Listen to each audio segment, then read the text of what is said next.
এক সময়ের কথা, এক দুনিয়ার শেষ মাথায় ছিল রাজ্য সোনার দ্বীপ।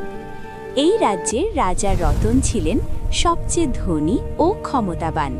তার সোনা রূপা আর ঢলে পড়া রাজ্য সভালয় তার নাম চারিদিকে ছড়িয়েছিল।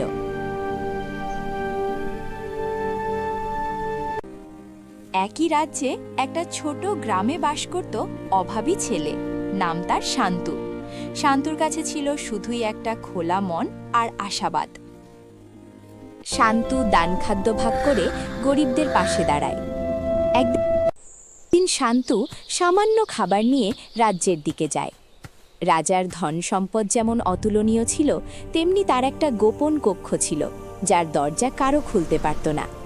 লোকেরা বলে, যদি সত্যিকারের কৃতজ্ঞ ও ভালো মন থাকে তবেই দরজা খুলবে।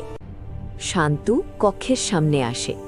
সবাই তাকে থামাতে চায়, কিন্তু শান্তু ভয় পাননি। তার ভালোবাসা ও সৎসংবাদ তাকে এগিয়ে নিয়ে গেছে। সত্যিকারের ভালো মন যখন দরজার সামনে দাঁড়ালো, তখন দরজা নিজেই খুলে যায়। ধন সম্পদ বা সোনা নয়, বরং একটা বড় জাদুর ঝুলি। এটা ছিল সেই ঝুলি যেটা মানুষের ভালো কাজ ও দয়া জমা রাখে।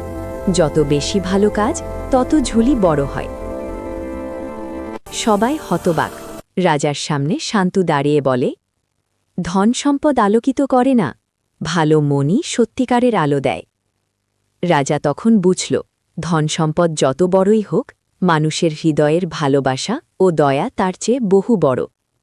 আর তাই বলে মানুষকে কখনো তার ধন সম্পদ দিয়ে বিচার করা যায় না, তার কাজ ও মন দিয়ে বিচার করতে হয়।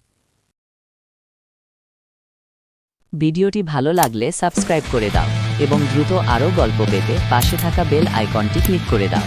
ধন্যবাদ।